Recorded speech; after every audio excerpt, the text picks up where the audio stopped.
1, 2, 1, 2, 3, and...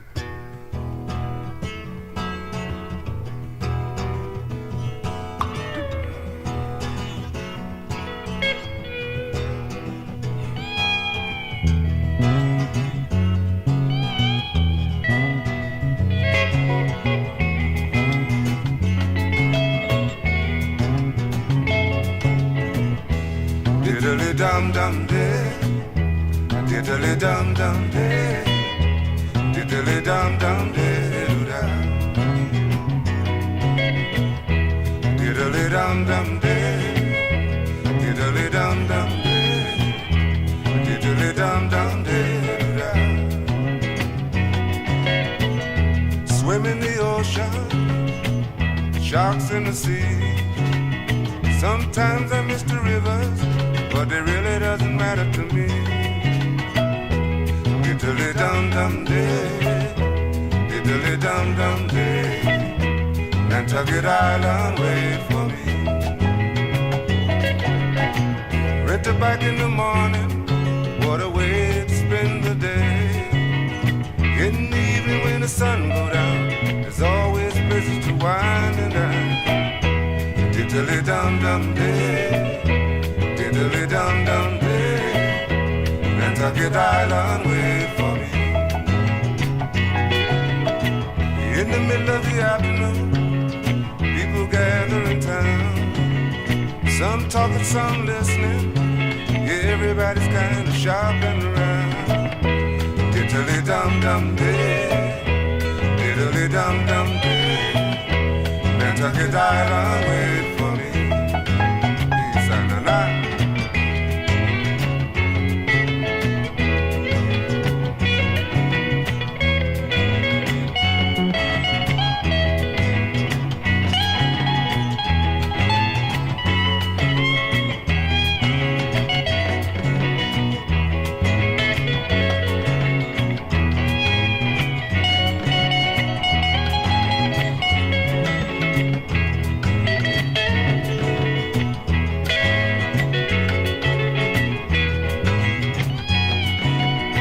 Take a walk in the moonlight on a starry night, listening to the ocean, singing my favorite song.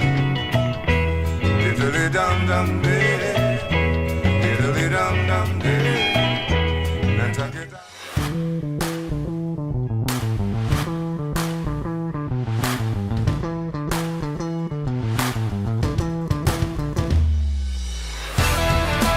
You're listening to the Jams and Coffee Morning Show with your host, Brad Brock.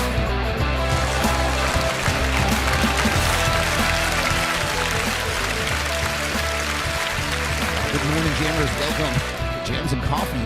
G-G-I-F-T-G-I-F. It's Friday, folks.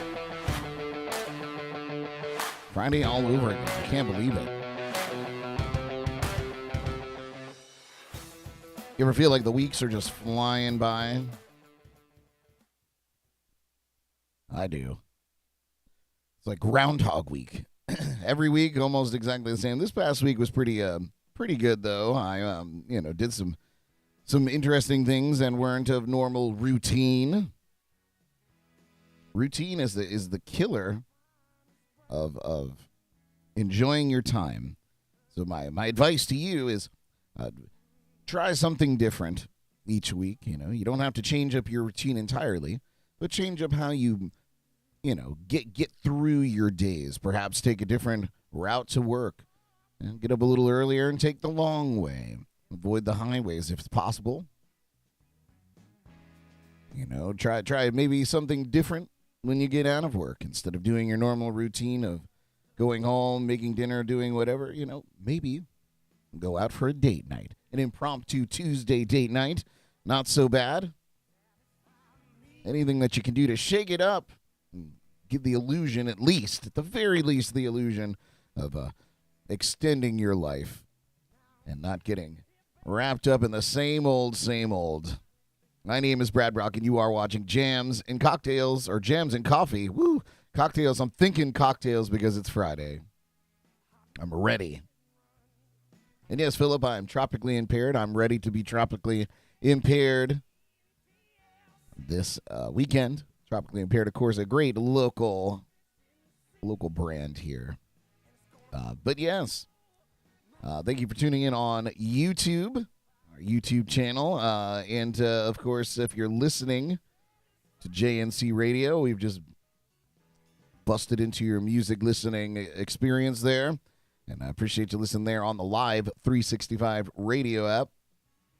And, of course, if you're watching on Facebook, appreciate that as well. Come on over to YouTube. There's a link right in the description of the video that you're watching to bring you over to YouTube. Find our video, and then come and hang out with us there. It's a whole lot of fun over on YouTube. The weather outside turned a little weird yesterday, didn't it? Here in South Florida. My gig at Manatee Island was canceled because I was not interested in getting wet yesterday. So I had an impromptu evening off, which was lovely. Got to spend a little time with Jordan before she took off to Chicago this morning, very, very early this morning. Go visit her brother up there in Chicago.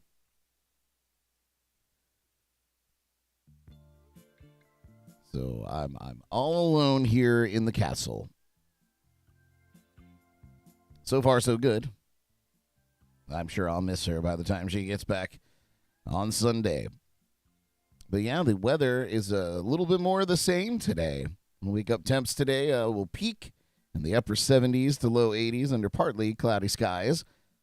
And the afternoon temperatures will peak in the low 90s. The heat and humidity fueling sea breeze showers and storms, which will likely drift west by late afternoon.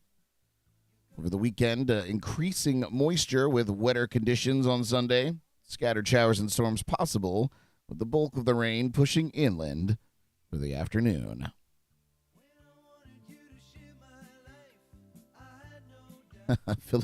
Philip, oh, Philip, dear sweet Philip. When I run out of dishes, I'm the only one that washes the dishes in this house.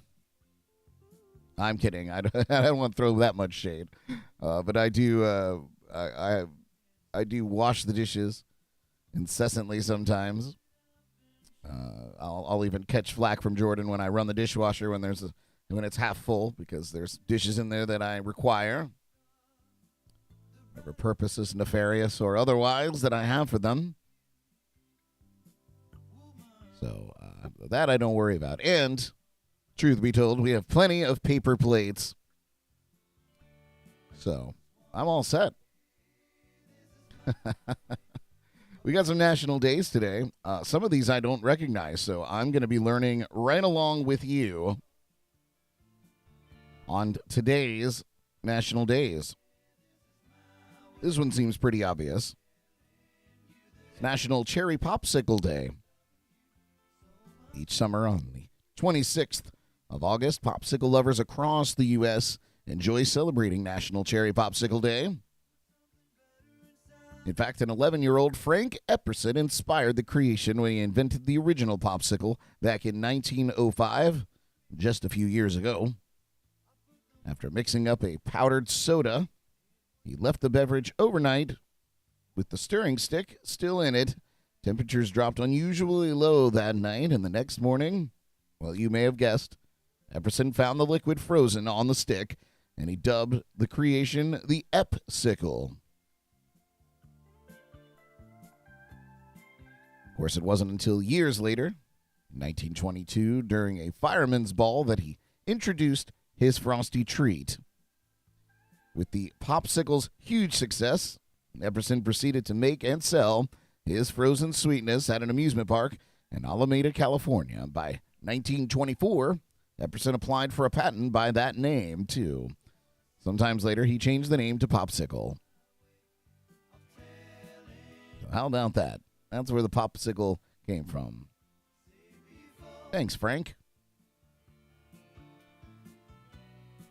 Also today, another obvious one, I suppose, is National Dog Day. For you dog lovers out there, encourages dog ownership of all breeds. While seeking a new companion, be sure to consider the mutts, mixes, purebreds, and everything in between. Whether mixed or purebred, embrace the opportunity for all dogs to live a happy, safe, and abuse-free life. They all give us companionship. Additionally, they keep us safe, and they aid those in need. Dogs play. Well, they play many roles in our lives, too. They keep us healthy both physically and mentally. While many days aimed to find loving homes for dogs, this day expands the consideration to look beyond the breed. Look into the heart of the animal. Figuratively, of course. The purpose of National Dog Day Foundation is to rescue 10,000 dogs each year. A dog is man's best friend. Another fun one here. I'm not sure. I'm going to be learning right along with you here on this one.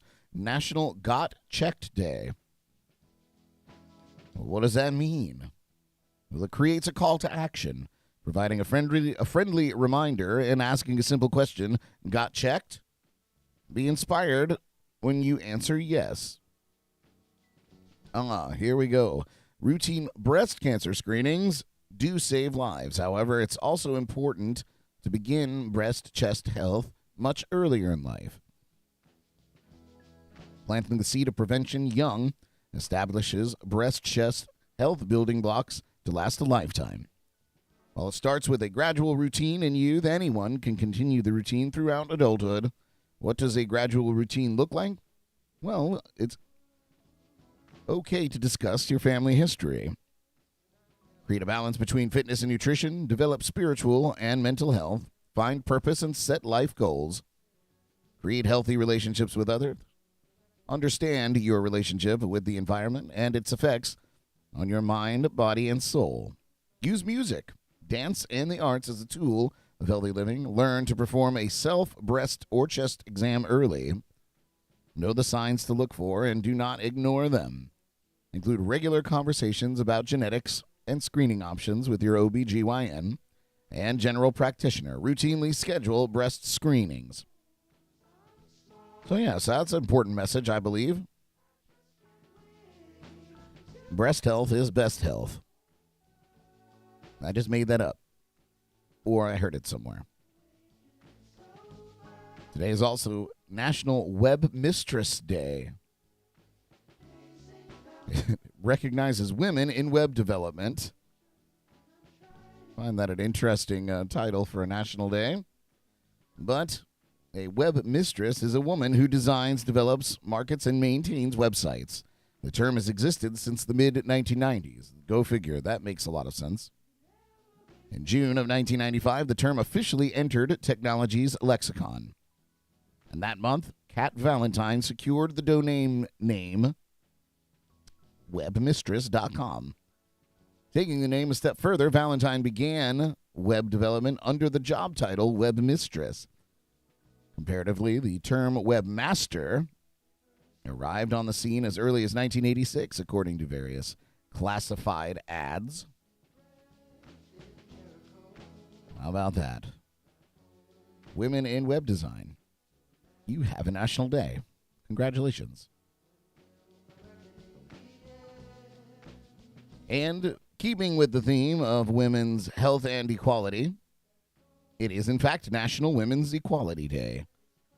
And this one was passed by Congress.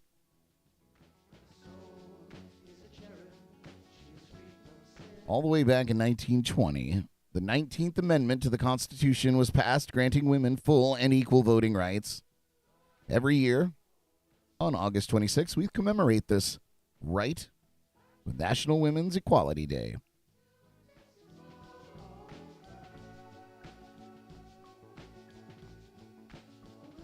Hooray for basic human rights in America. Congratulations, women.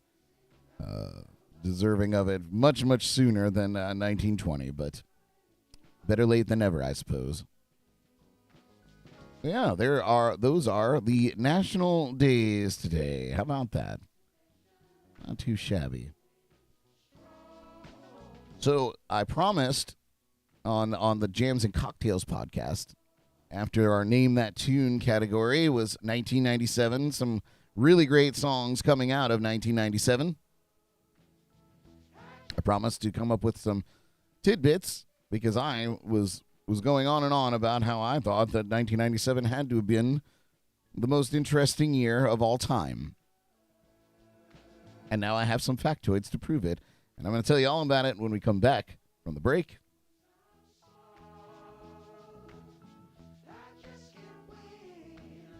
So with that being said, you're listening to Jams and Coffee in the morning, not cocktails yet.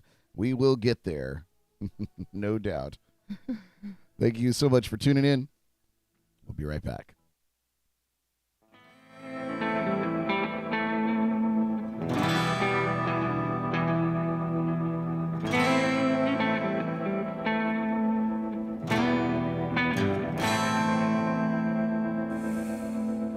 Lying here at home with her, alone as I could be. I drift away, dream of you, come and set me free. With you I'm warm, I'm safe in your sound. With her it's broken, it's all come unwound. The truth of it all, it's easy to see, to be where I should be. Married to the road, I don't know where I'll roam. I'm married to the road, no telling where I'll go. I'm married to the road, the soul knows its way home. I'm married to the road, so take me there, set me free.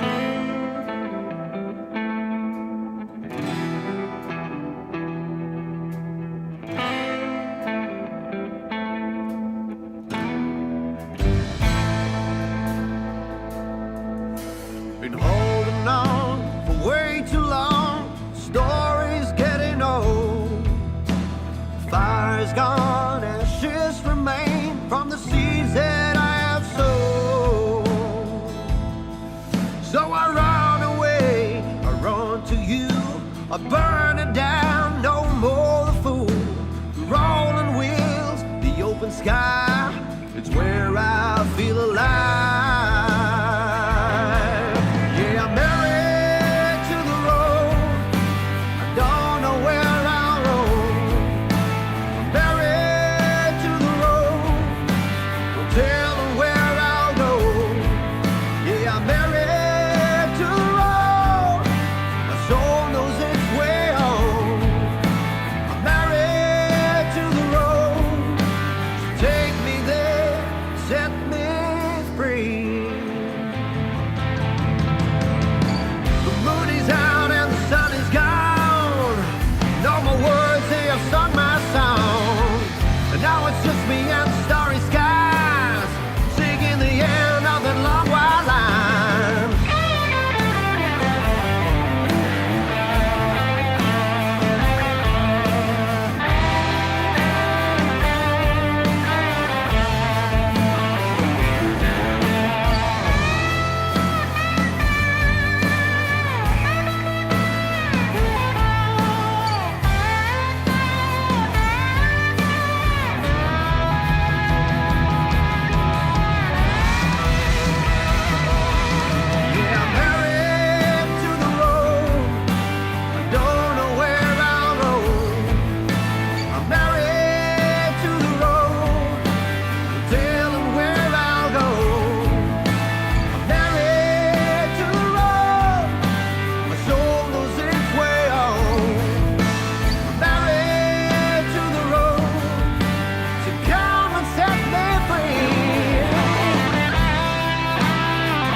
listening to the Jams and Coffee Morning Show.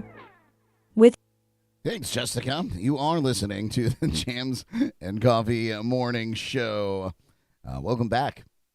Thank you for tuning in on YouTube or listening on JNC Radio via the Live365 app or even over there on Facebook. Come over to the Jams and Cocktails Podcast Network YouTube channel and come say hi to us and join us in the chats over there on YouTube. But I appreciate you tuning in nonetheless over there on Facebook. As promised, 1997. What a crazy year. Do you often think about 1997? I sometimes remember being a child. 1997, I was, I had to have been in 7th grade, perhaps.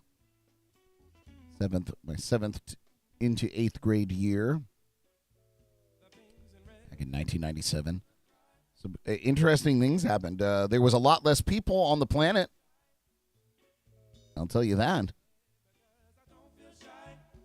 There was 5.8 billion people roaming the earth. As opposed to today's 8 billion people. So almost 3 billion more people added to our little tiny blue dot here in the universe since 1997. Did you know 802.11 Wi-Fi was introduced in 1997? It's still the standard today in many cases. 1997 is when it happened. An ounce of gold back in 1997 was worth $287. Well, what is it worth today?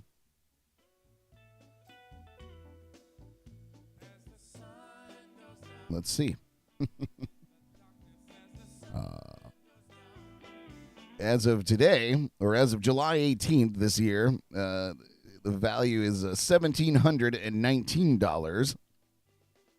Quite a big uptick there in gold value for you investors. It's probably a good idea to do that back in 1997. 1997 was also an infamous year for many reasons.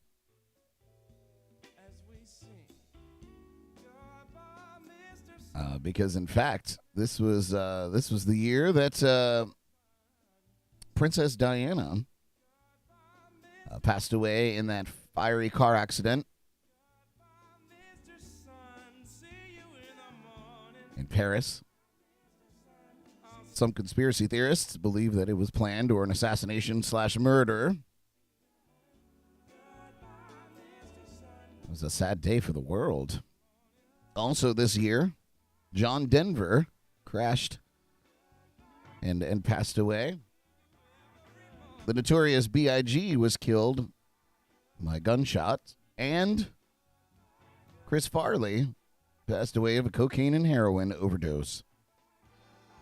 Lots going on. Jimmy Stewart also passed away at the age of 89 back in 1997.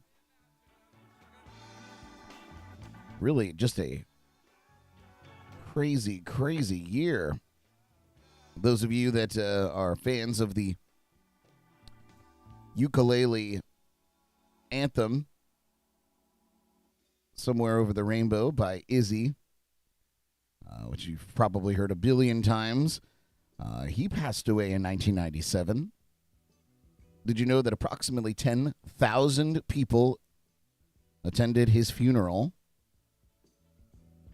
He was the first and only citizen to ever receive the honor of having the Hawaii state flag flown at half-staff. His coffin was allowed to lay in state in the Capitol building. Since then, in 2003, a bronze bust of Brother Izzy was erected on Oahu. Legendary. And did you know that song? A little tidbit for Izzy fans out there. He actually, in the middle of the night, was inspired to record it, called up his local recording station and asked politely if he could come in and record the song in the middle of the night, and they obliged. And that is the song that we know and love today. 1997. Also, in 1997, Timothy Leary, an outspoken hallucinogen activist, talked a little bit about that yesterday, had the first space funeral. His ashes were brought into space. And that leads me to my first segue. Yeah, you see how I've done this? Just weaving this all together. Having another space funeral, sci-fi icon and Star Trek star Nichelle Nichols, who passed away a couple of weeks ago, or a few weeks ago now. We talked about it. Her ashes are to be rocketed into deep space. The late Star Trek actress Nichelle Nichols will have her ashes rocketed to outer space aboard the United Launch Alliance Vulcan rocket. The trailblazing actress died on July 31st at the age of 89 years old. And her son announced the news of her death on Instagram, saying that she died from natural causes.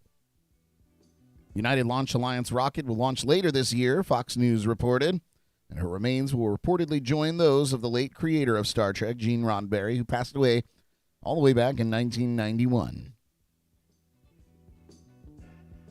Nichols, who played Uhura in Star Trek, the original series, and several films, was the first African-American woman to play a major role in a television series. And her acting career spanned decades. She's listed in credits from the 1960s all the way to 2021, and some films are still in pre-production. So, sail on, Nichelle Nichols, all the way through outer space. I thought that was a nice segue. We'll get to more 1997 factoids because there's many. But I have some stories for you. I have some stories. One of which, do you ever get nauseous when you're hungry?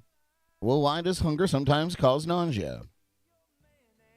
If you're wondering and you ask yourself these questions, I'm going to tell you why. So picture it. You woke up late, you missed breakfast, and now it's been hours since your last meal. But instead of feeling ravenous, why does hunger sometimes cause nausea instead? Well, it's a feeling a lot of people have experienced, but one that's difficult to understand. Why would your body find food less appealing at a time when it needs it most? Well, Christine Lee, a gastroenterologist at Cleveland Clinic, told Live Science that there's a pretty simple explanation behind this phenomenon. Your stomach produces hydrochloric acid as part of the long process of breaking down food, using what it can for energy and materials, and disposing of the rest. If you don't eat for an extended period of time, the hydrochloric acid can build up in the stomach. When it sloshes up into the esophagus, it can cause acid reflux, heartburn, and nausea. Another set of possible reasons for feeling nauseous when hungry has to do with your body's network of signals for knowing when to eat. These signals are regulated by the endocrine system, a system of glands, including the pituitary gland and the thyroid gland, and, of course, the pancreas. That uses the bloodstream for chemical communication. Hormones generated by the endocrine system give your body the information it needs to keep its chemical levels balanced. For example, to maintain healthy blood sugar levels and support a wide range of bodily activities, you need calories. Your stomach sends signals to the endocrine system that trigger the release of hormones, and these hormones tell the brain, give us more calories. Or, alternatively, that's enough. A lot of hormones are involved, but two important players are the ghrelin and the leptin. Ghrelin is supposed to cause hunger, said Christine Lee. The hormone was discovered in 1999, but since then, researchers have identified ghrelin as a key player in a number of important processes in the body, including gut motility, gastric acid secretion, taste sensation, and glucose metabolism. Leptin has the opposite effect. It counters ghrelin by decreasing appetite. And there are many other hormones involved in feelings of hunger, but the interplay between ghrelin and leptin is key in the health ebb and flow of appetite. Christine Lee said, when your body is in a normal state, these hormones auto-regulate. It should only have a few signals throughout the day gently reminding you to stuff your face. As you eat, your body releases leptin, which signals that you're satisfied and don't need to be hungry for a while. In other words, your body needs food, so it produces ghrelin. This makes you hungry, so you eat. Then your body doesn't need food anymore, so it produces leptin, and this makes you feel full, so you stop eating. Now you know why. Why these things happen. Oh, I'm so full. It's the leptin. You can tell that at parties or at dinners. It'll make you sound intelligent like me. When the hormones go up, they're supposed to increase your appetite, Lee said. And most people, this is exactly what they do, but not always. Some people have higher sensitivities to hormonal levels.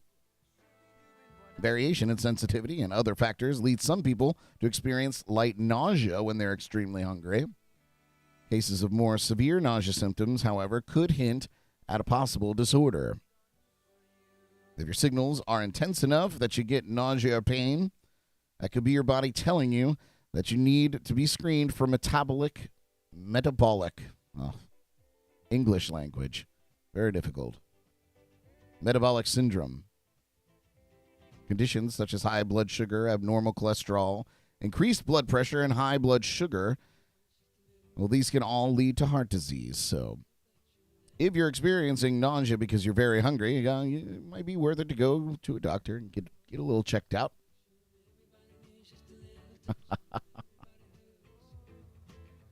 Philip said, hormones, those little MFers, made me fat.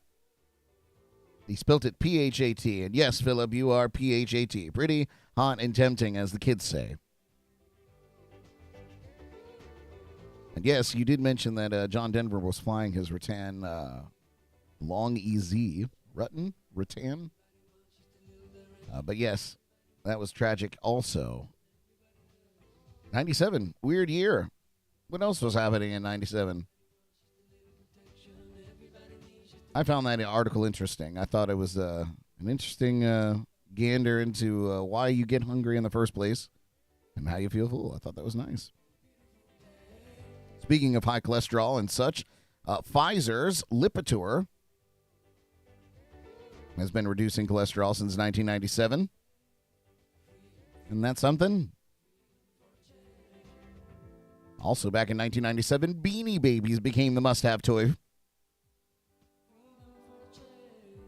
There's also the Teletubby toys, the Pokemon, the Tamagotchi, Spice Girl dolls, and Rapunzel Barbie. In 1997, WebMD went online. So we have 97 to blame for all of us diagnosing ourselves and freaking each other out with our amateur diagnoses of problems. What else was going on? Maxim magazine began publication in 1997. Oh, what a year. What a year to be alive. Seinfeld was the biggest television show, 1997-98, followed by ER, Veronica's Closet, Friends, Monday Night Football, right in the middle of the list there, Touched by an Angel, 60 Minutes, Union Square, CBS Sunday Movie, and rounding out that list was Frasier. Many of these still available to watch on television today, in syndication, of course.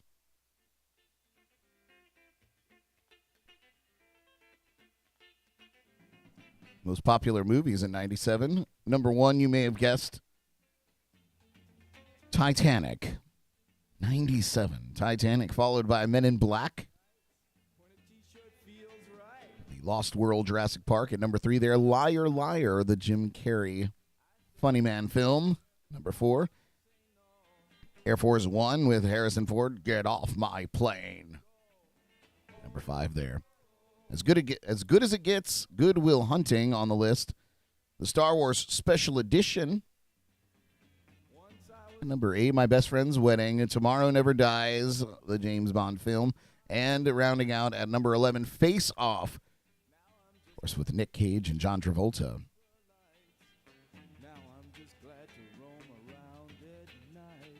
Wild, right? Feeling nostalgic yet? The Super Bowl champions in 1997 were the Green Bay Packers. World Series champions were the Florida Marlins. Not even the Florida Marlins anymore. They're the Miami Marlins now.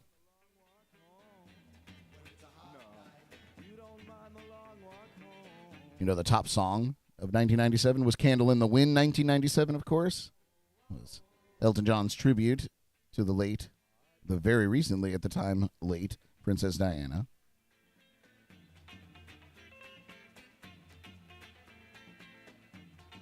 What else was going on? Oh, you want some good quotes? I'm going to throw you back with some good quotes from 1997. The first one is great. Oh, my God, they killed Kenny. From South Park, of course. And this one you may remember from some commercials. There are some things that money can't buy. For everything else, there's MasterCard. Of course, I'm king of the world. Spoken by Leo DiCaprio's character in Titanic. Did you know that when Nelson Mandela met the Spice Girls in 97, he described the moment as one of the greatest moments of my life? How sweet.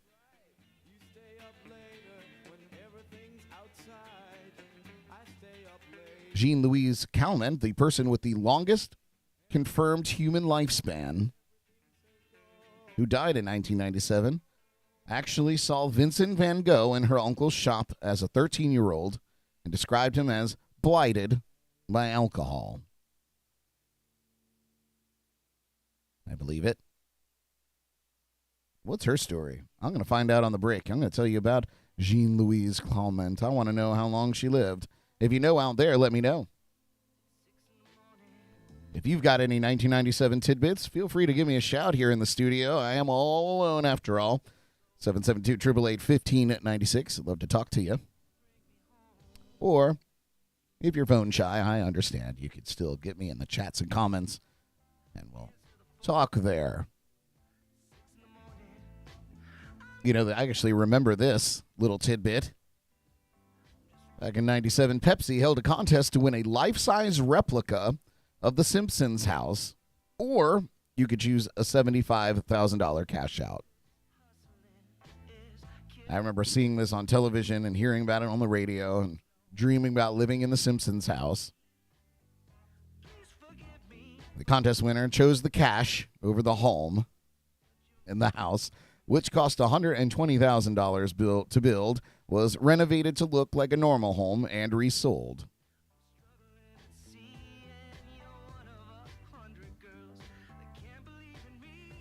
In 1997, Lottie Williams is still the only person to have been hit by re-entering space debris. She was walking through a park in Tulsa, Oklahoma at around 3:30 a.m. and felt a tapping on her shoulder. In fact, it was a piece of the fuel tank of a Delta II rocket launched in 1996. She was unhurt.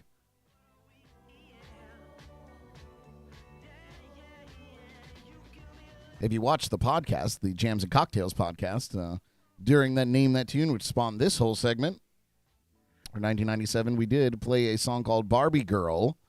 It was one of the clues by the band Aqua. And back in 97, toy manufacturer Mattel sued MCA Records over Aqua's hit Barbie Girl.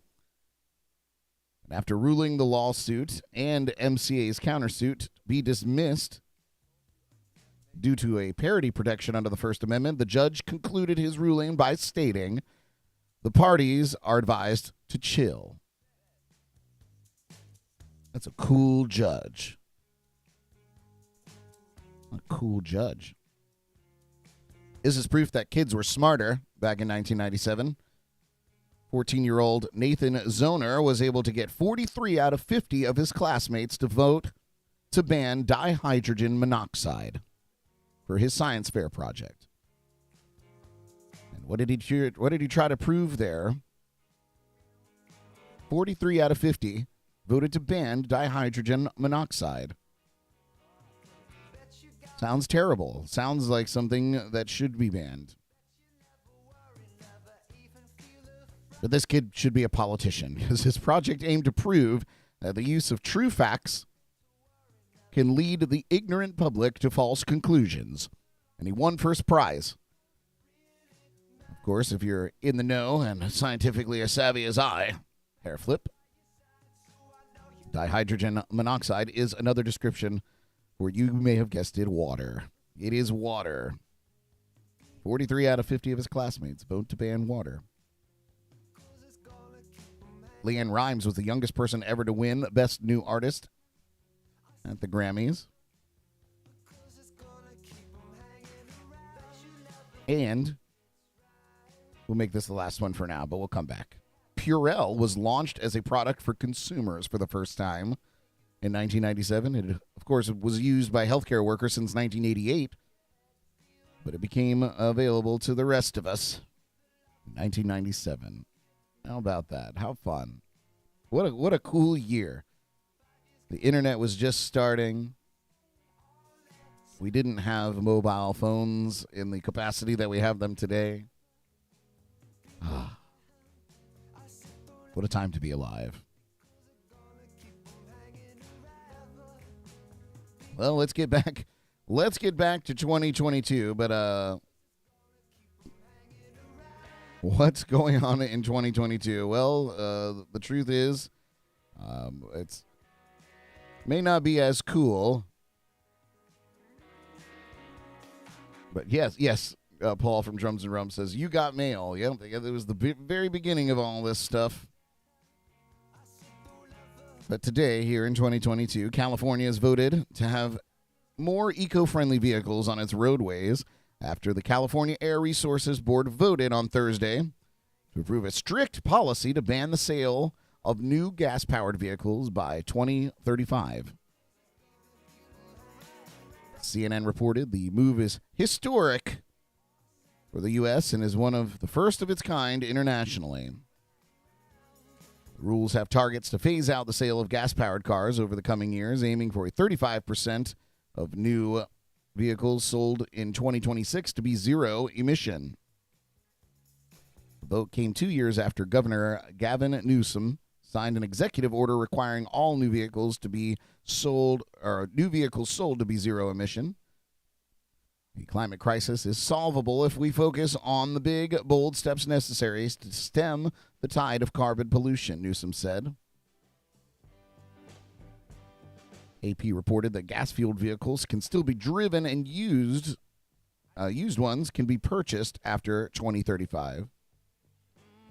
But after 2035, the hope is for 1/5 of the sales to be plug-in hybrids that would run on batteries and gas.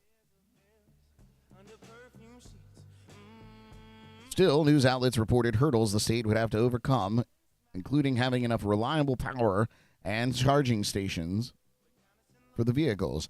According to NPR, the state currently has roughly 80,000 charging stations in public spaces, and that's a far cry from the 250,000 goal it has for 2025. I don't know, guys. I mean, please give me your opinions on what you think about electric vehicles. I've heard stories of people that loathe them. I've heard all the reasons why we should, and all the well, I can't say all. I've heard many reasons why we should, and many reasons why we shouldn't. Of course, cost comes into it. Of course, some will say we're trading one energy source for another, both equally damaging in their own ways. We even talked about a story where they're, because of the ice melting in Greenland, I think it was, they're already looking there for natural resources to make lithium batteries. So instead of drilling for oil, now we're mining for ore. I just don't know. I can't say that I'm totally opposed to this idea. I think executive orders are really overstated in this day and age. But You know, it takes one person to say, no, we're doing it, and no, there's no more discussion about it. And I don't think that's how this was supposed to be sorted out. And clearly there's a large group of people not doing their jobs. When one person in power has to take action, regardless of what you believe, whether it's what you believe or what you don't believe, the system is not working as it should. People need to get out of their own asses. Well, that's my humble opinion, of course. But reading this article, they're still allowing the sale of used vehicles that are gas powered. This is strictly for new vehicles produced in the state and sold in the state. And you can still drive to California if you so desire with your gas-powered car, and I guess that's not a problem. I will agree with you, Philip, over there, California. He said America's SMH state. There's a lot of initiatives that start in California that, boggle my mind. But there are a lot of people that say the same thing about Florida. And a lot of us just get stuck in between.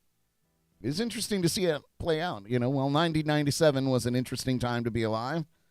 I believe today's day and age is also just as interesting. We are watching some history unfold before us, for better or for worse. Hey, Pam. Pam made it.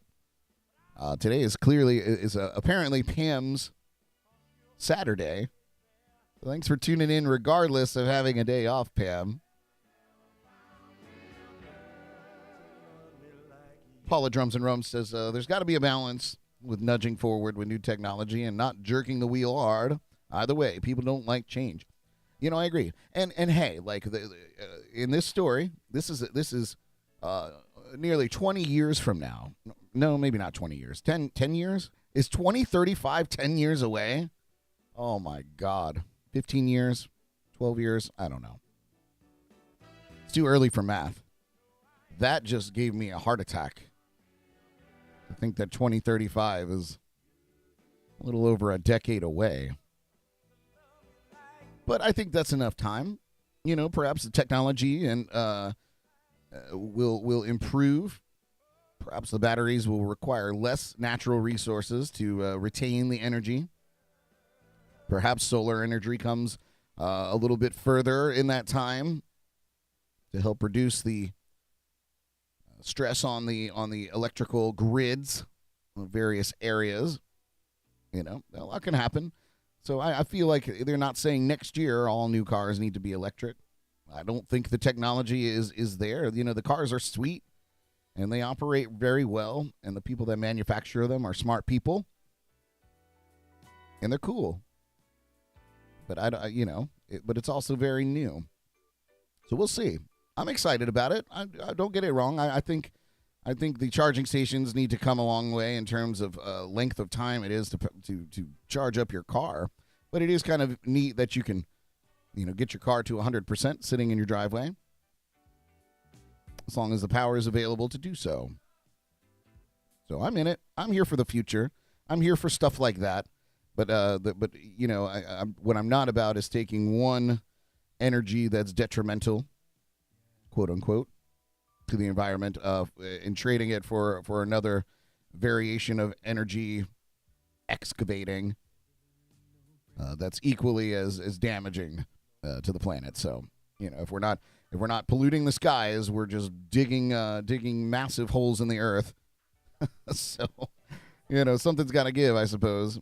I really wish that for whatever reason why solar power was so stifled through the last 100 years, however long it's been, that the science shows that the energy from the sun could power the entire earth over and over again if we were just able to harness it. The energy that the sun produces is more than the earth produces or has produced probably in all of time. So, but what are you going to do? You can't fault him for trying. but I don't like the demonizing of either option. I'm not a proponent of that. So we'll see. We'll let California do it. We'll sit over here with our arms crossed on the East Coast and watch. Sounds good to me. Speaking of nostalgia and feeling a bit old today, one of my favorite records, believe it or not, and maybe I'm crucifying myself by saying it, but Coldplay's A Rush of Blood to the Head, which was a great record. Great record. Turns 20 years old. Oh, 20. It's like a magic number for albums. Of course, Coldplay's sophomore album, A Rush of Blood to the Head, is now 20 years old, first released in their native UK on August 26th, 2002. The record built on the success of Chris Martin and Company's 2000 debut, Parachutes, and its single, Yellow, giving the group their highest charting U.S. album, peaking at number 5 on the Billboard 200. Bolstered by the singles Clocks, In My Place, and The Scientist, A Rush of Blood to the Head would become certified 4 times platinum by the RIAA and sell 15 million copies worldwide.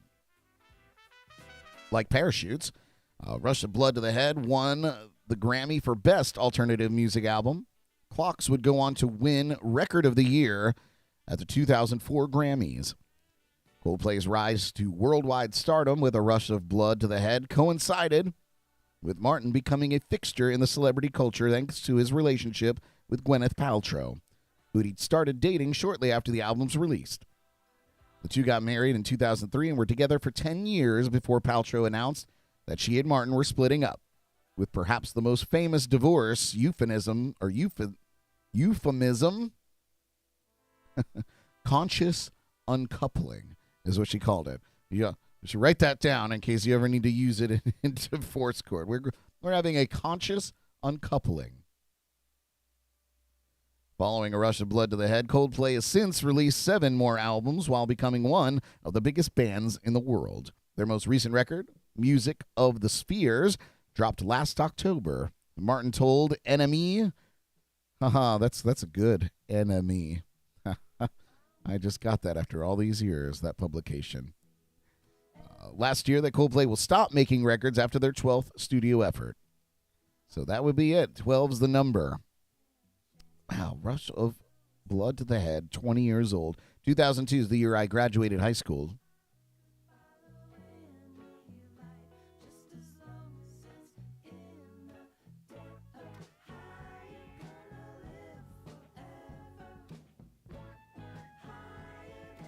Drums and Rums. Paul said, then she became Pepper Potts. Yep, that's right.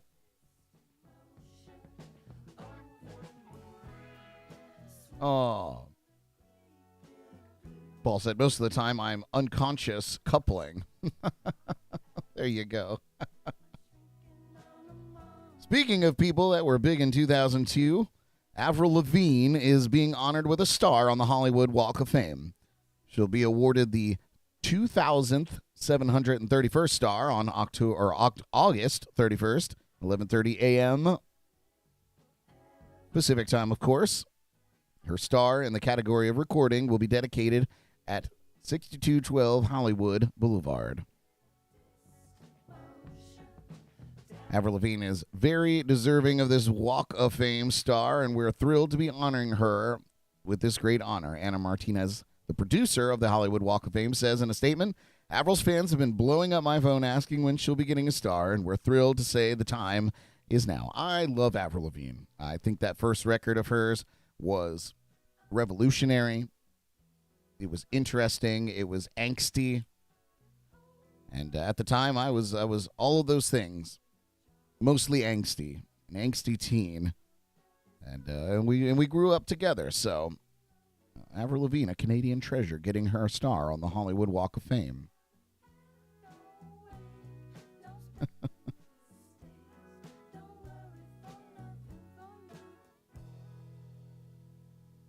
Let's see. What else do we got going on here? Got some local news here that I'm going to say when we come back from the break. A local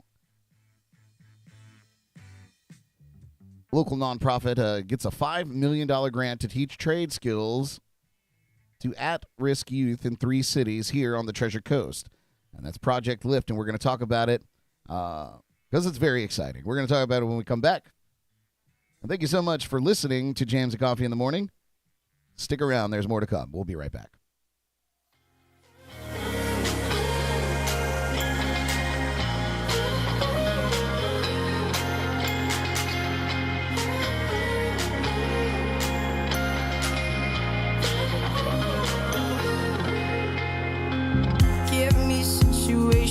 I won't be happy with. Lately over being unlucky, it's obvious that I need a day off. Too much to pay off. These days I feel like someone cut my legs off. But I'm fine, just stressed out. Lately I feel left out. Living life looking like hell. But I've been better with you around. You make me feel right when I'm out of patience. Feel like I am on vacation. You sound so nice singing my song, and I'm right where I belong. Right where I belong.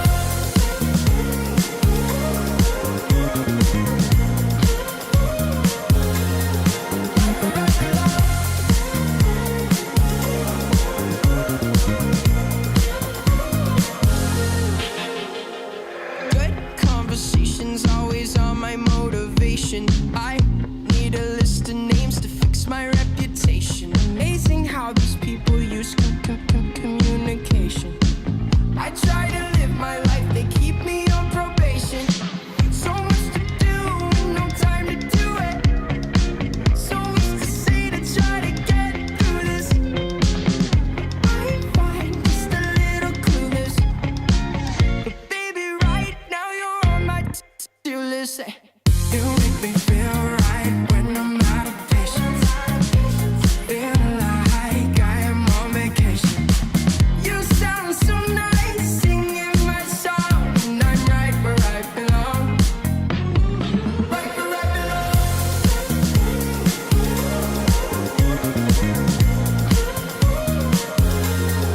Right where I belong.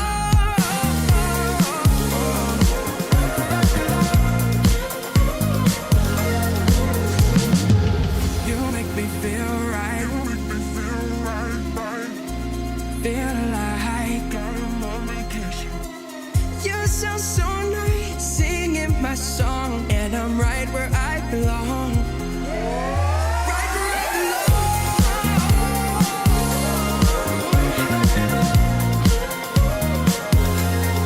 Right where I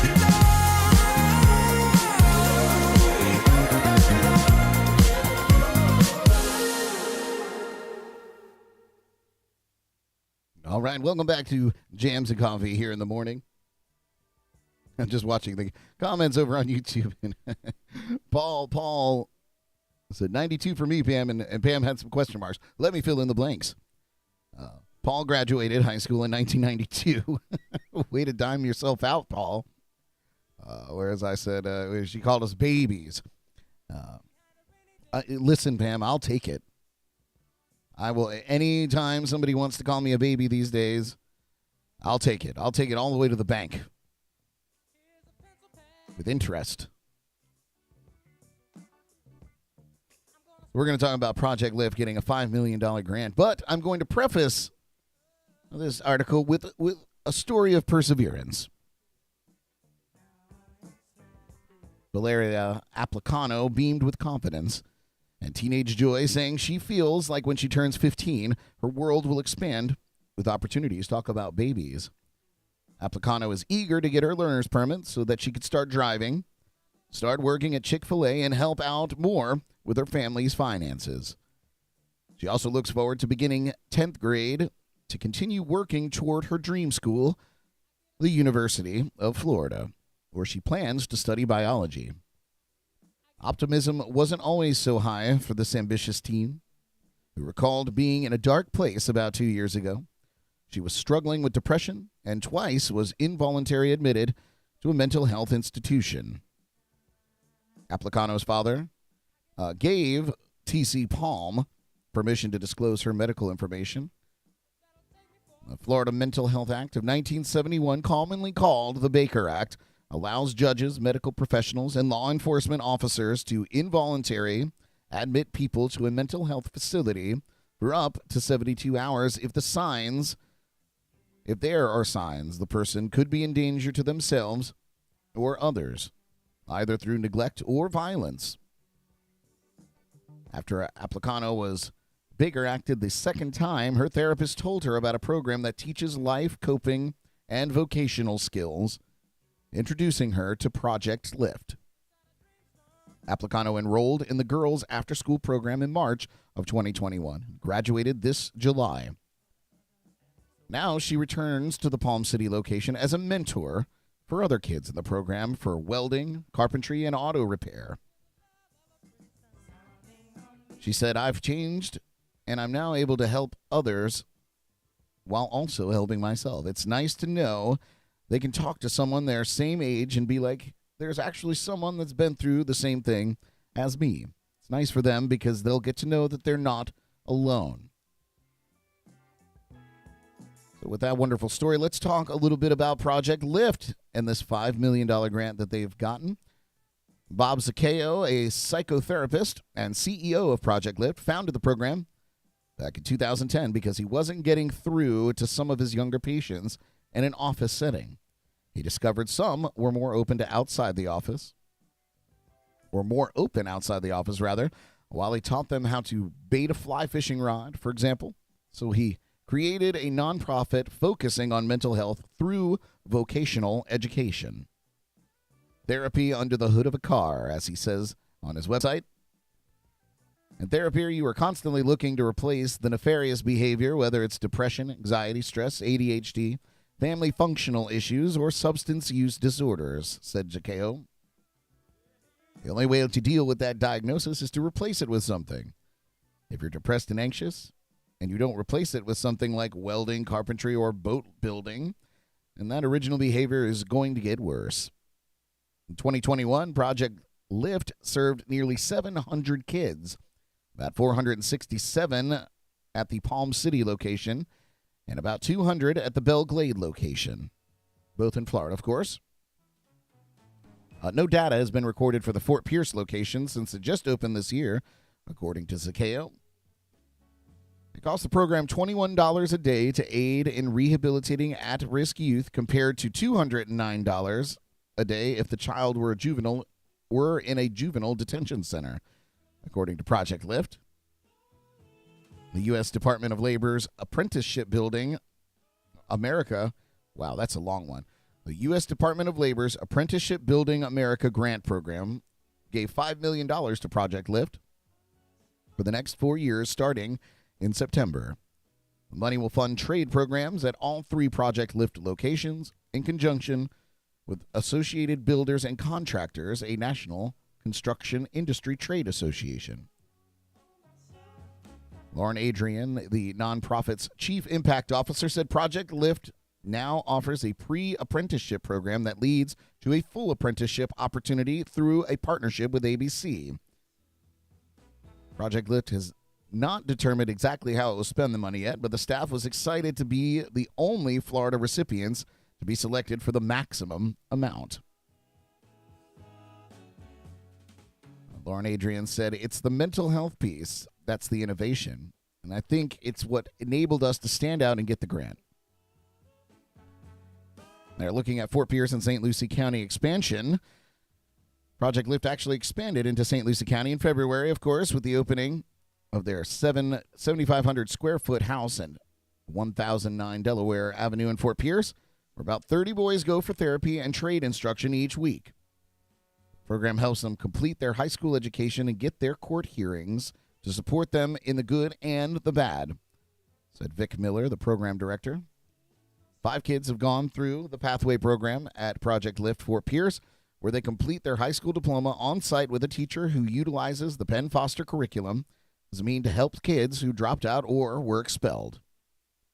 Starting in September, the Fort Pierce location will expand its trade operations on the property, building additional spaces for welding, boat repair, automotive repair, and HVAC, or HVAC for you AC people out there. Project Lift currently offers plumbing and carpentry there. Vic Miller hopes to eventually help about 150 teens at the Fort Pierce location. He also wishes a program like Project Lift existed when he was growing up, saying it could have improved his and his friends' lives. He served 10 years in federal prison before becoming a behavioral health technician and working in the substance abuse field before landing at Project Lift in 2018. He said, for me, coming from that background, you let them know you can either do Project Lift or you can end up in prison, or worse, the graveyard. Joshua Golden was referred to the program by a friend. When he began in the Career Advancement Program in May, he could tell his life would be heading in a more positive direction. Getting in trouble with the law and speaking out against his mother are things he regrets doing prior to Project Lift, but now he sees a better man and future for himself.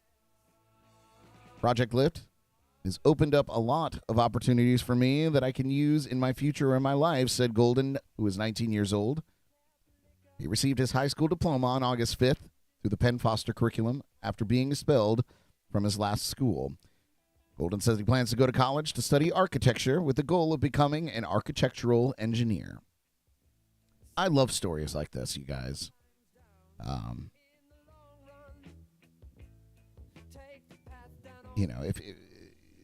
If you don't nip the problems in the bud and you don't support the kids who will eventually become the adults that we loathe, then they will become those adults. So it's wonderful that programs like this get them off the streets and get them on a trade. In conjunction with education and therapy. I think it's brilliant. I'm going to learn more about this Project Lift, and I'll put a link out there for you guys to check it out for yourselves. Yeah, Paul said, I love the idea about this program. It's so important, you know. And I'm by no means an expert in public education around the world. But I did go through public school here in Florida. And while I don't believe that it was the worst education in the world, it was a while ago. This is 20 years ago now. But I actually left my high school before my senior year. Felt that I learned all that I could possibly learn from the curriculum there. And I attended our local community college, which had an adult high school program. It's kind of an at-your-own pace, get the credits you need, and get done. And I'd done some advanced classes throughout my school career, so I had more credits than I actually needed to graduate, but wasn't able because I didn't have the right credits, I suppose. So I went and did that. And the high school I was at wouldn't allow me to dual enroll or do any of these extra things that some students got to do, because my GPA was not where it needed to be, I suppose. Didn't say I was a good student, but I was there.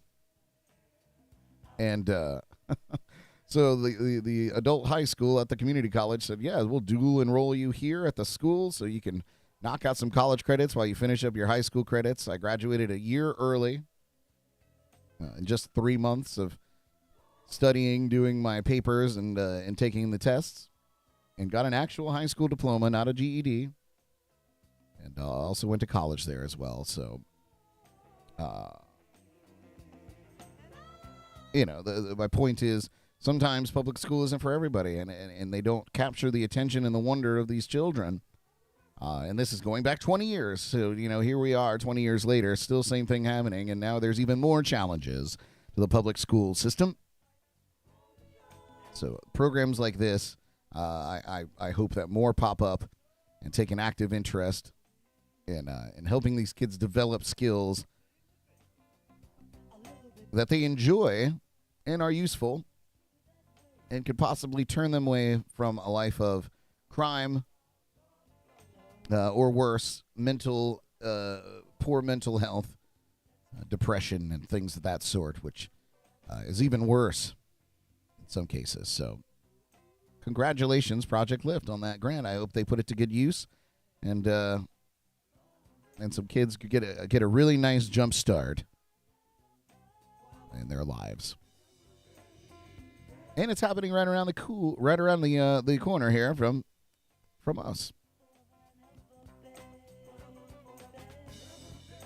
So I'm going to tell you, we got some celebrity birthdays here. We'll get to that, and then I'll get to the top 10 list. Man, we're cruising through the show today, you guys. Keke Palmer, the actress who played the lead role in the 2006 film Akeelah and the Bee, turning 29 years old today. Other film credits include Barbershop 2, Back in Business, Joyful Noise, Rags, and Hustlers. In 2015, she became a regular on the Fox series Scream Queens. And in 2016, she portrayed Marty in the live broadcast of Grease on Fox entitled Grease Live. Happy birthday, Keke. Turning 42, former child actor, best known for his role as Kevin McAllister in the Home Alone franchise, Macaulay Culkin, celebrating his 42nd birthday today. He also starred in Uncle Buck, My Girl, and Richie Rich. One of the most successful child actors in film history, he was ranked number 2 on VH1's list of 100 greatest kid stars in 2009. Also turning 42, Chris Pine. Actor Chris Pine became known for his role as James T. Kirk in the 2009 version of Star Trek. He received additional acclaim for his starring roles in Smokin' Aces, This Means War, Rise of the Guardians, and Unstoppable.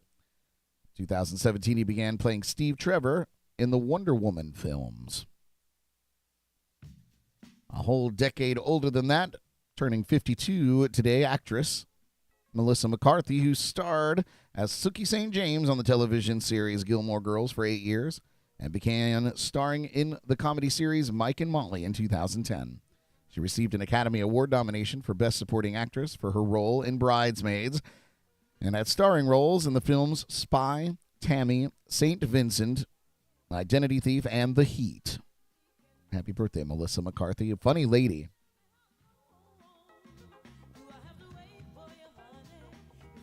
Turning 40 today, John Mulaney, stand-up comedian and former writer for Saturday Night Live. He was also known from VH1's Best Week Ever. In 2012, his stand-up comedy special, New in Town, premiered on Comedy Central, and in 2014, his TV series, Mulaney, debuted on Fox. Also a funny guy.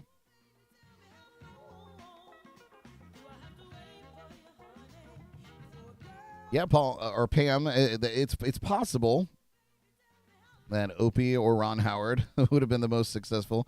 Macaulay Culkin was only number 2, so I'm not sure who the number 1 was on that VH1 list of 100 greatest kid stars.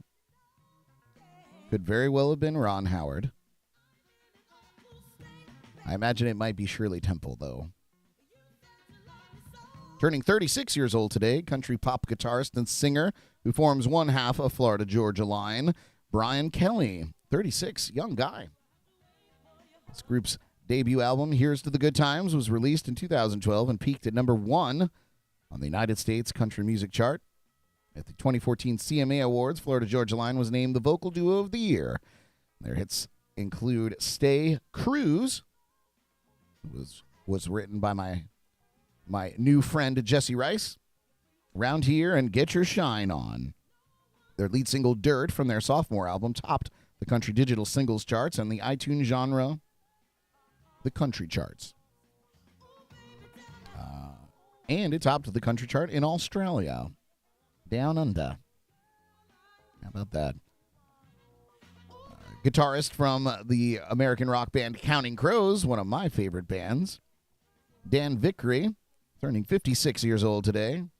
They, of course, had the 1994 hit single Mr. Jones and the 96 number 1 album Recovering the Satellites.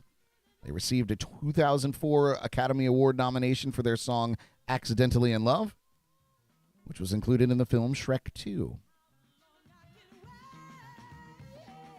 Turning 56 also today, Shirley Manson.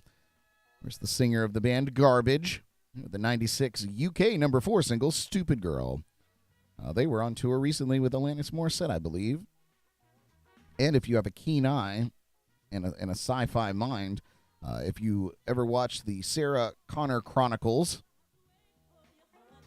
Terminator television series that was short-lived, Shirley Manson actually played one of the bad guys, a recurring bad guy role in that series. So early 2000s, I believe. Happy birthday, everybody.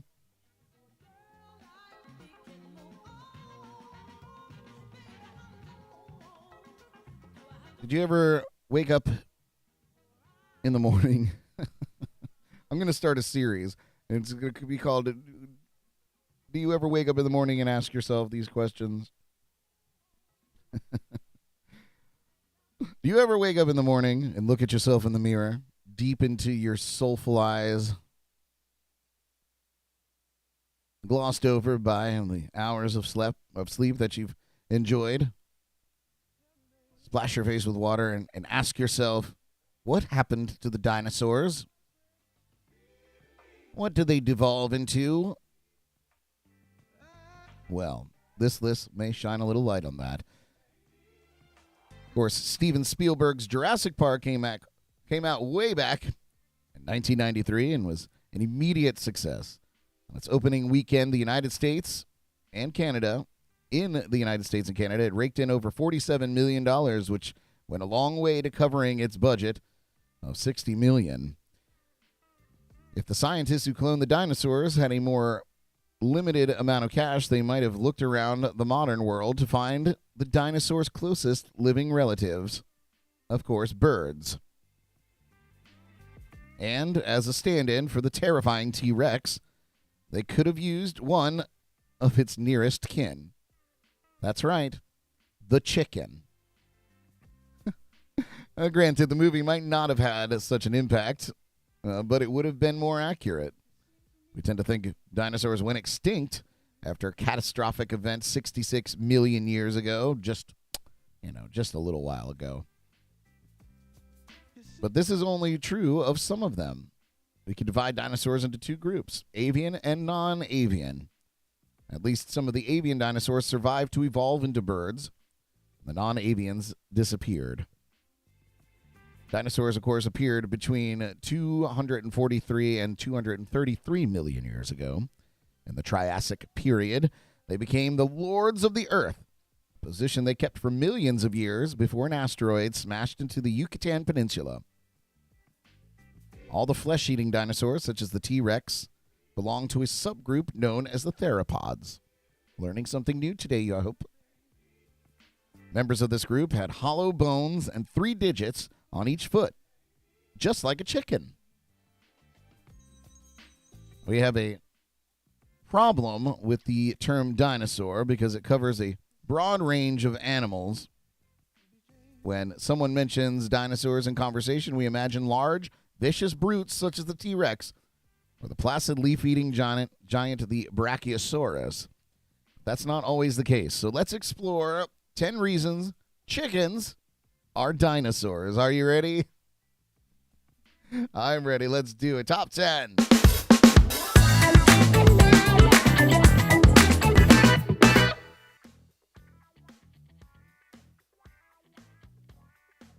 All right, number 10 here on the list. Montana is rich in dinosaur fossils, and in 2003, Dr. Jack Horner, the man that Dr. Grant, in fact, was based on in Jurassic Park, found a T-Rex femur bone. A wonderful discovery, but it was too big to fit inside Horner's helicopter. Taking a practical approach, he broke the femur in half and ferried it to the North Carolina Museum of Natural Sciences. In North Carolina, the paleontologist Dr. Mary H. Schweitzer set to work on the bone. She discovered soft tissue inside. Unfortunately, any DNA had long since degraded, but Dr. Schweitzer could run tests on the proteins in the soft tissue. The analysis showed that Tyrannosaurus rex was more closely related to ostriches and chickens than any living reptile. Surprised yet? Number 9. In our introduction, of course, we said that dinosaurs fall into two groups, avian and non-avian. Well, Dr. John M. Reisenberger of the University of Washington and Dr. Mahito Watabe of the Hayashibara Museum of Natural Sciences in Japan did important work that strongly supported this idea. They looked at the differences in the bone structure of modern mammals and birds. They found that in mammals, including ourselves, the tubes that bring nutrients to bone cells run parallel to each other like train tracks. They looked at birds' bones. They discovered no tube pattern. Turning their attention to dinosaur fossils, they found two groups. Some dinosaurs, the flesh-eating theropods, had the same pattern as modern birds like the chicken.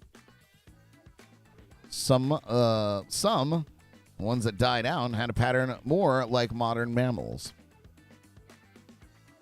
Fun fact, the T-Rex had a wishbone, but you need quite a bit of help in snapping that one. Number 8 on the list. Of course, as far as we know, dinosaurs laid eggs, just like modern chickens and other birds. The fossil record is incomplete, but scientists are fairly sure that all dinosaurs laid eggs. As we're using T-Rex as our example of a chicken's ancestor, we should make it clear that so far we haven't discovered a T-Rex nest. But we have found nests of other theropods. T-Rex followed a similar pattern, which is very likely. She probably laid around 20 eggs. Most of her hatchlings wouldn't have reached their first birthday, but the ones that did survive would have put on around 1,700 pounds a year until they reached full adulthood at 20 years and reached a weight of about 9 tons. A recently hatched T-Rex would have been about the size of a modern turkey. Gobble, gobble, gobble, gobble. Number 7. We don't see flocks of chickens darkening the sky as they migrate for the winter. Chickens can fly, of course, but only for short distances and not very high. They prefer not to do it unless they have to. We tend to link feathers with flight, but the ability to fly isn't limited to animals with feathers. Feathers help a bird to fly, but this is an adaptation because feathers evolved for different reasons. A feather's first use was for insulation. Communication, think of a peacock mating display, back there. And also acting as a water repellent. Many avian dinosaurs had feathers as well, and it seems many in the non-avian group had them too. The example that everyone uses to show the link between dinosaurs and birds is the Archaeopteryx. Gosh. Anyway, we'll only say that word one time. Genus of bird-like dinosaurs. This group of creatures lived in the late Jurassic period, about 150 million years ago. And most would have been around the size of a magpie. A modern chicken would recognize them as fellow birds. Paul said, I'll remember all of this when I'm at Chick-fil-A today. Yes, eating the descendants of the mighty T-Rex. Number 6 on this list, going back to the movie Jurassic Park, one of the stars of the show was a velociraptor. Nearly 7 feet tall, these were fearsome beasts. In reality, though, velociraptors were not nearly so awe-inspiring. In truth, they were much closer to the size to a chicken than to an ostrich. Their similarity to chickens could also be seen if you looked at their feet. Dinosaurs tended to have 3-toed feet that were remarkably similar to modern birds. Analysis of fossil footprints show that they moved in the same way, too. In fact, early finders of dinosaur tracks often assumed they were looking at bird tracks. Paul said, can I have a spicy T-Rex combo? Philip said, what I miss? Had drivers in the window and an 18-minute phone call. Oh, no, you missed so much. We're talking about, Philip, how dinosaurs are, how the T-Rex is basically a really old chicken. That's basically what we're getting out of this. Number 5 on the list. Most birds take great care of their helpless young. A hen is no exception. She'll teach her chicks how to scratch for food and drink and protect them from danger and keep them warm. We have fossil evidence suggesting that at least some dinosaurs behaved in the same way, and this is perfectly logical, as hatchlings are very vulnerable. Even a baby T-Rex would have needing looking after until it could care for itself. You need to learn about the world around it and look to its parent for protection. Some paleontologists have suggested that an adolescent T-Rex probably went through a phase when it hunted differently from full adults. Not yet fully grown, it was probably faster and more agile than mom or dad, and so went off hunting different beasts. Teenagers. Still, like teenagers today, a young T-Rex seems to have moved around with the rest of the family, although we don't know if he was reluctant to be seen in public with them. Don't you know, you teenager parents? Philip said, yeah, T-Rex, if you're happy and you know it, clap your... Oh, never mind. Yes, T-Rex with their very small arms. Number 4 on the list, most of us think that dinosaurs were quite drab, like a little elephant or perhaps or something like that. But feathered dinosaurs could be just as gaudy as modern birds. We know this because fossilized feathers contained melanosomes. Very simply, melanosomes process and store melanin and give an animal its color. By studying how melanosomes are arranged in different sizes and densities, researchers can accurately recreate what color or combination of colors the dinosaurs had. It's a pity that we have so few samples to work from, but there are enough to show that a feathered dinosaur could be just as glorious as a Brahma chicken. And for same reasons, mating displays, communication, and perhaps camouflage are all factors for such bold color schemes. Number 3. If you've ever picked up a chicken, I haven't, you will have noticed that it's lighter than it should be. This is because birds have air sacs extending from their respiratory system. The system makes breathing more efficient, which is very useful when a bird needs to exert itself and make their bodies lighter. But chickens and other birds didn't evolve this system. They inherited it from dinosaurs. Some dinosaurs were tiny, but others reached truly incredible sizes. The Argentinosaurus, for example, was at least 98 feet long and weighed at least 72 tons. Some dinosaurs can grow to such incredible sizes due to air sacs making their bodies lighter and more efficient than they would be otherwise. That was something I did not know. Number 2 on this list. The chicken's wings evolved from short forearms. Here we go, Philip. Short forearms that animals use to capture small prey because their ancestors were jumping into the air to grab things above them. Chickens are a good example of an early stage of this process because they often flutter up rather than properly fly. If you look closely at a chicken wing, you'll see that it is simply a collection of fingers fused and folded against the arm bone, just like its dinosaur relative, a velociraptor. And finally on this list, the expression rarer than a hen's teeth indicates that chickens don't have teeth, of course. Not only does this save on dental care, but it also makes flying easier. Not that chickens have that they've made much of this advantage. But many of our chickens' earliest relatives did have teeth, but a beak made things easier. Some theropod dinosaurs also developed beak-like structures. An interesting example of this movement from teeth to beaks comes from China. There, a team discovered a dinosaur named Lemursaurus. It roamed around in the late Jurassic period, about 160 million years ago. Young Lemursaurus had teeth, but as it grew older, it lost them, and its jaw morphed into a beak. This must have been a very strange sight, and somewhat painful for the adolescent beast. So, there you go. There you go. T-Rexes turned into chickens. Chickens are basically T-Rex. And that the JNC Top 10. Thanks for listening.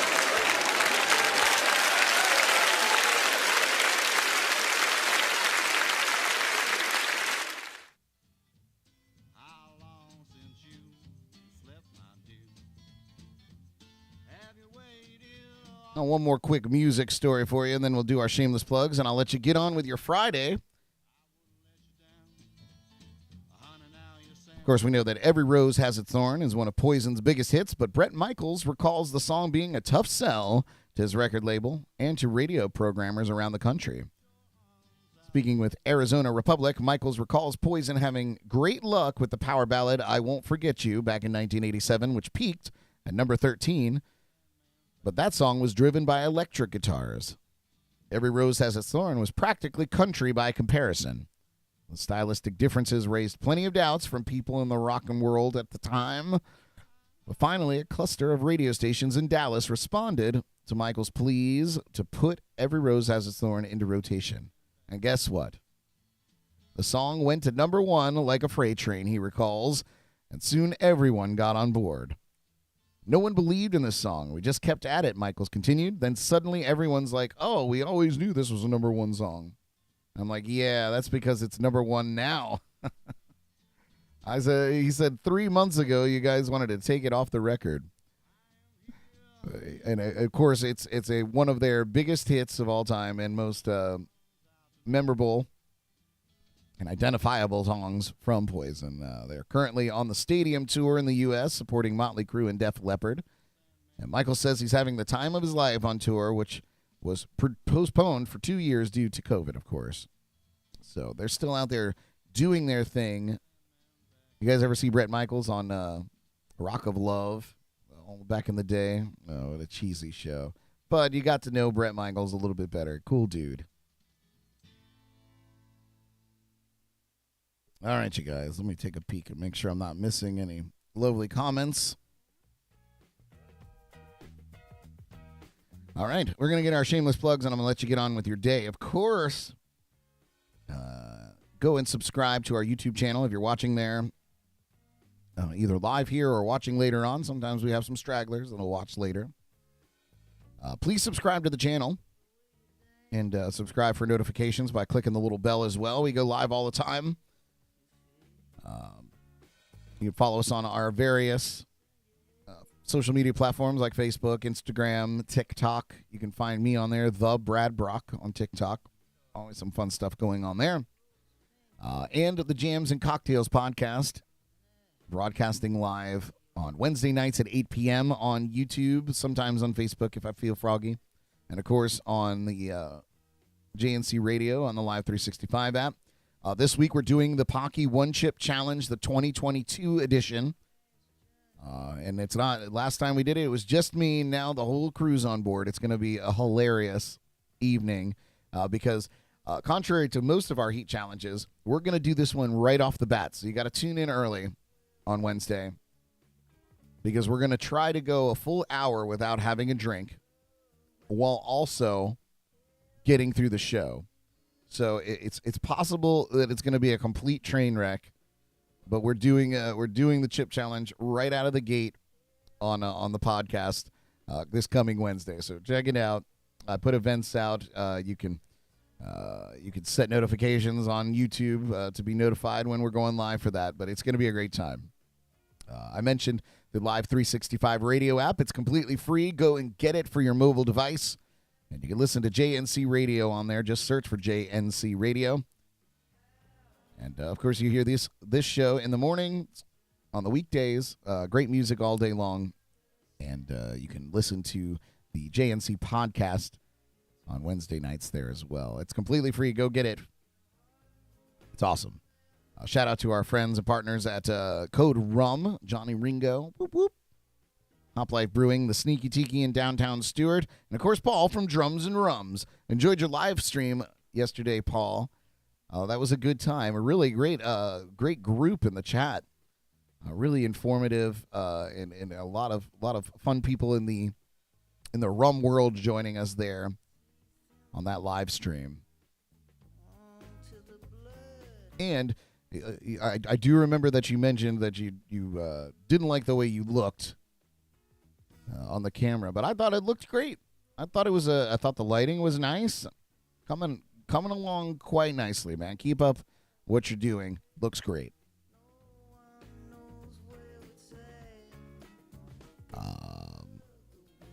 Of course, that goes on Thursday nights at 8 p.m. So check out Paul's live stream, biggest happy hour in a half hour on Thursday nights. And check out his podcasts that drop on Tuesdays. Weather permitting, this evening I'll be at Chuck's Seafood Restaurant in Fort Pierce at 6 p.m. As I mentioned, last night's show got canceled from a late storm that rolled in. And it's looking to be a repeat tonight. But hopefully that's not the case, and I'll get to go out there and perform. It's right there in Fort Pierce. Really cool place, great food, cool atmosphere. I'll be out at the Tiki Bar.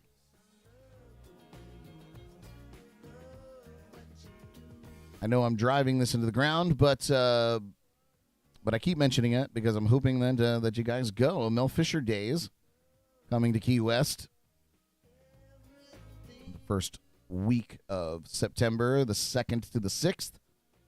It's a Friday through Tuesday at multiple Key West locations. And, of course, it honors the legacy of the late shipwrecked salvor, Mel Fisher, and the Golden Crew, as well as the Etosha and other vessels from the 1622 fleet that were lost in the Florida Straits. It's the 400th commemoration of the sinking of the Etosha. And, of course, that's where Mel Fisher found the mother lode, which was tons and tons and tons of silver bars and other various treasures. So, yes, coins and such. So, yeah, if you're down in Key West over the first week of September, check it out. You can find out more information at melfisher.com. Of course, we have the Pirates and Parrot Heads cruise coming up. Let me pull it up here so I give you accurate information. That would be a delight, wouldn't it? Wouldn't want me to give you false info. No fake news here. Wow, Facebook's riding the struggle bus. Not able to load that up very quickly. Let's see here.